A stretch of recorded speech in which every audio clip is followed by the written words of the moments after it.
Well, take us on some of your missions. I don't know if there was ever just a standard mission that you, and then maybe some of those missions that stood out in your mind. If, Our whole thing was, it was all divided. We had, like I said, we ran from the Cambodian border to the mouth of the Mekong around what they call the Khao Mau Peninsula.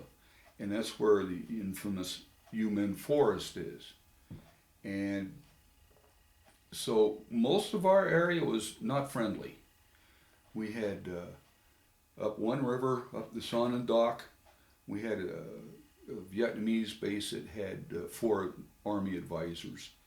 And then right on the Cambodian border, there was a Green Beret outfit that was up there. And as far as that, that was the only 2 friendly places we had. And then there was a Vietnamese Navy junk force base, other than where we were at Antoy. There was one on a little island called Con Son. And that was all the friendlies in the area. So our whole thing was just the old saying, 90% pure boredom, patrol, checking junks, checking cargo, stopping fishermen. And we had, at first when I got there, we had long probes, metal probes that we'd stick down because they'd have ice laid in when they'd fish. And you'd have to stick the probes down to make sure there wasn't anything being hid underneath. Then we got really neat, long, looked like a sword, but it was a metal detector that would, any metal would set it to beeping. But you did that. You'd have 4 hours of watch, 2 hours of boarding duty, and then you were off until your next watch, which was 4 on, 8 off. So actually you had you had 6 on and not too much off. yeah, right, yeah. But you'd try to cram in sleep when you could, and you'd get fed when you could. And it would range from going out on a patrol and just routine boarding the whole time and nothing else. Then other times, the crud would hit the fan. We came by, there was an area on Khao Mau Peninsula where they had what they call fish stakes, and it's a bunch of wooden rods, or wooden sticks, big poles basically. They stick out and then they have nets stretched between them, and then they come out on occasion and get the fish out of the nets. And that was all VC controlled. And everybody knew it. It was just one of those things. And you had 2 options. You could run between the shore and the first pole, or you could go out about a quarter mile and run outside the fish stakes. Well, one day we ran inside them. We'd always run inside them usually. And man, we got hit. They were waiting for us. And you heard a couple of them splat on the hull, so the old man said, well, we're on the wrong end of this stick. He said, so we're getting out of here, because we weren't like the Army and them. We always had the option. We could run to seaward and get away. So as we ran away, the 2 after 50s just kept sweeping the shore, and we ran out, and the boat we just relieved was sitting out there. And she was turning around and coming back to see what was going on.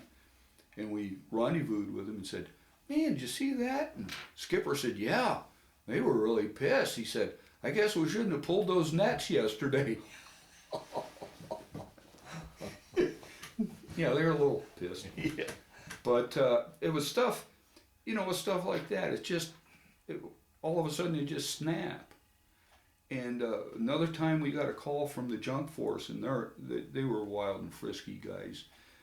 These are kids from Saigon and big city areas that were juvenile delinquents and stuff like that the Navy had conscripted to do these junk patrols close in and up rivers and stuff as kind of punishment. They were real cannon fodder. The Vietnamese government didn't care. And of course, the poor Navy had advisors that helped run these things. So one night we had a call from the Navy advisor from this one out there on Con Son, and they were close inshore, and said, we're getting the heck beat out of us. Come on down, give us a hand. So we ran down the coastline as quick as we could, and we got there, and things were quiet by the time we got there. And the Navy guy says to our skipper, says, how come you didn't return fire? We're going, what fire? He says, man, they were plugging at you the whole time you were running down here. And of course, it was night. We couldn't see it. You don't see a tracer when it's coming at you. But he could see it because he was setting sideways to us. Wow. And we were getting pot shotted at the whole time we were running down the coast, never even knew it.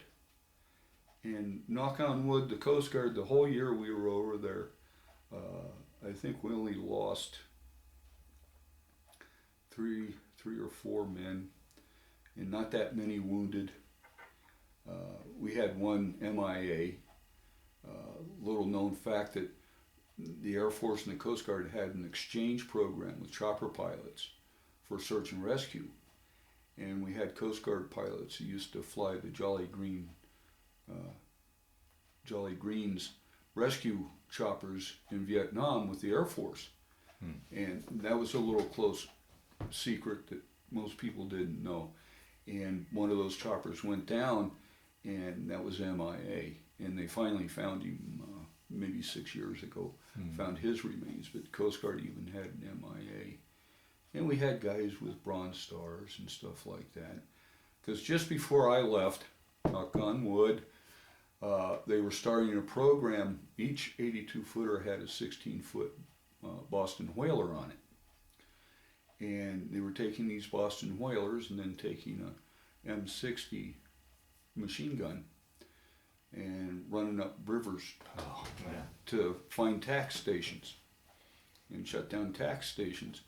And we got a few of our wounded in action guys from that. And one of the guys that was on my boat after I left got a Bronze Star for some action that transpired up the rivers. But I can remember just before I left, they put you on what's called the spare boat crew. And that's to ensure the last few weeks that you're there, that you're not going to walk in harm's way. Right. And I was on the spare boat crew, and they lined us all up one day and said, hey guys, are you interested? We're starting this program where we're going to do this with these Boston Whalers. And anybody wanted to volunteer? And of course, we all turned around and looked at each other and said, who's going to be that dumb? So, no, I didn't do that. But yeah, we did that also. Like you said, the Coast Guard did a lot over there. And basically, 27 boats shut down a little over 1,000 miles of coastline for all intents and purposes. There was still stuff probably getting through, but not like it had been. And then when they wanted more stuff done, the Coast Guard went, yeah, okay, yeah, we'll run up rivers for you.